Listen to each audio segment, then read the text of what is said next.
কাশতে কাশতে জীবন ওষ্ঠাগত। ডক্টরের সাথে কনসাল্ট না করেই মেডিসিন শপ থেকে কাশির ওষুধ কিনে খাচ্ছেন। আপনি কি জানেন dry cough and wet cough এই দু ধরনের কাফের জন্য ভিন্ন প্রকৃতির মেডিসিন প্রয়োজন?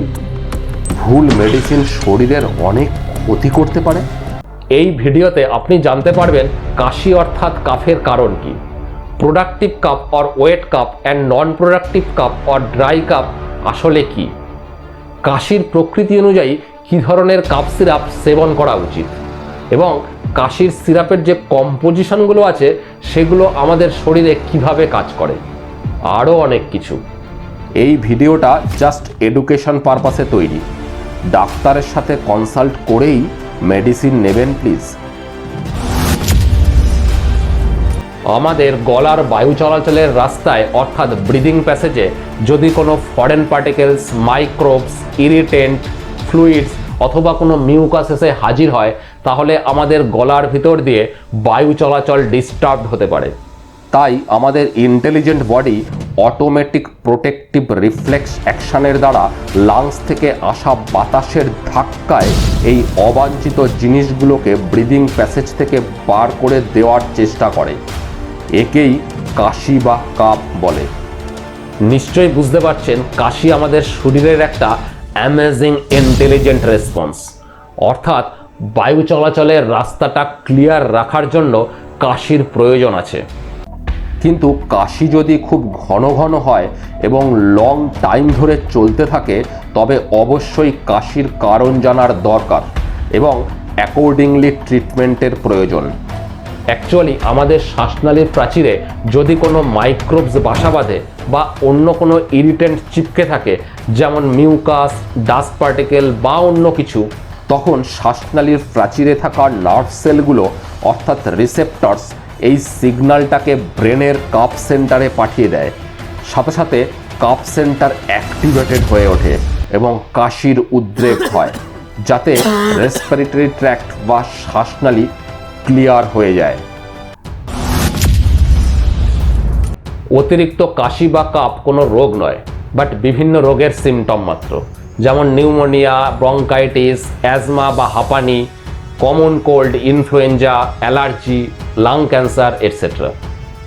কাশির কারণ ইনফেকশাস অথবা নন ইনফেকশাস হতে পারে, অর্থাৎ শ্বাসতন্ত্রে বা রেসপিরেটরি সিস্টেমে কোনো জীবাণু সংক্রমণের ফলে কাশি হতে পারে, যেমন pneumonia, common cold, influenza, tuberculosis বা টিবি ইত্যাদি। আবার কোনো ইনফেকশন ছাড়াও কাশি হতে পারে, যেমন ব্রঙ্কাইটিস, হাঁপানি বা অ্যাজমা, স্মোকিং, অ্যালার্জি। অ্যালার্জির কারণ হতে পারে এনভায়রনমেন্টাল ইরিটেন্ট, যেমন ডাস্ট, ফুলের পরাগরেণু বা পেট বা পোষ্যের সংস্পর্শ, যেমন কুকুর, বিড়াল, পাখি ইত্যাদি। মিউকাসের প্রেজেন্সের উপর ডিপেন্ড করে কাশি দু রকমের হয়। Number 1, non productive cough or dry cup, অর্থাৎ শুকনো কাশি। এই ধরনের কাশিতে মিউকাস অনুপস্থিত থাকে। এই ধরনের কাশির কারণ অ্যালার্জি, ইনফ্লামেশন ইত্যাদি। এই ধরনের কাশি সাধারণত অপ্রয়োজনীয়, ইউজলেস, তাই এই ধরনের কাশি বন্ধ করা প্রয়োজন। Number 2, productive cough or wet cough. এই ধরনের কাশিতে মিউকাস প্রেজেন্ট থাকে। যেহেতু কাশির মাধ্যমে মিউকাস শরীর থেকে নির্গত হয়, তাই একে ইউজফুল কাফও বলা যেতে পারে।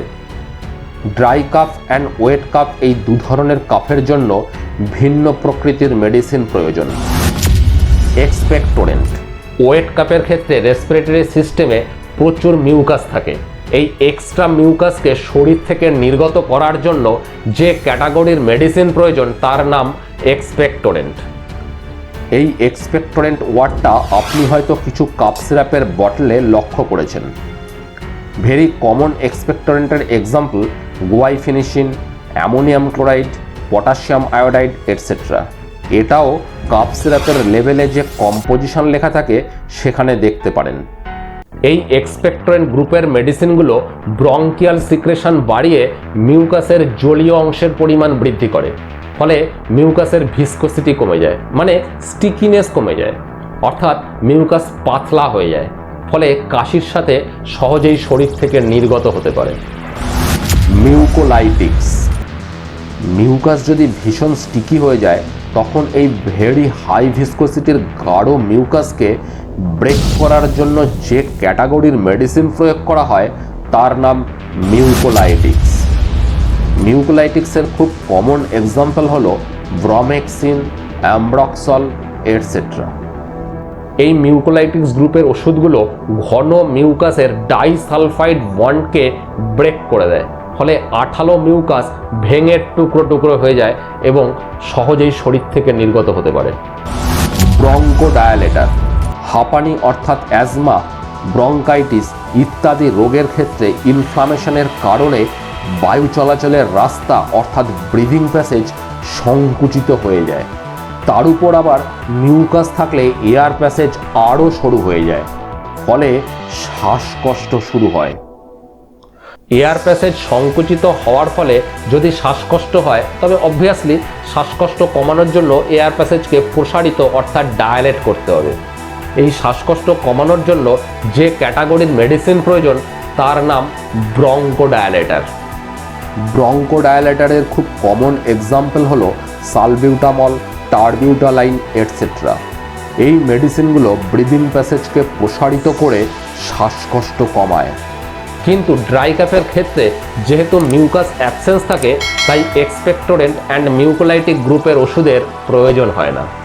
কাফ সাপ্রেসেন্ট, প্রচণ্ড শুকনো কাশি কমানোর জন্য অনেক ক্ষেত্রে যে গ্রুপের মেডিসিন প্রয়োগ করা হয় তার নাম কাফ সাপ্রেসেন্ট অর অ্যান্টিটাসিভস। নাম থেকেই বোঝা যাচ্ছে যে এই গ্রুপের ওষুধগুলো ব্রেনের কাফ সেন্টারের উপর কাজ করে কাশির রিফ্লেক্স তৈরি হতে দেয় না।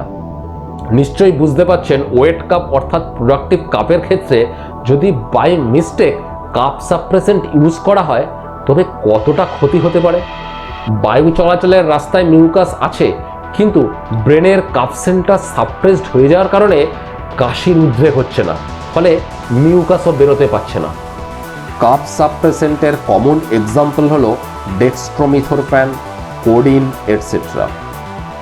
অ্যালার্জিক কাফ, ডাস্ট, ফুলের রেণু বা অন্য কোনো অ্যালার্জিক সাবস্টেন্সের সংস্পর্শে আমাদের বডি যখন আসে তখন কিছু কিছু মানুষের ইমিউন সিস্টেম বাই মিস্টেক এই মেটেরিয়ালগুলোকে মাইক্রোবসের মতো বাইরে থেকে প্রবিষ্ট শত্রু মনে করতে শুরু করে এবং শরীরকে প্রোটেক্ট করার জন্য ইমিউন রেসপন্স অ্যাক্টিভ হয়ে ওঠে।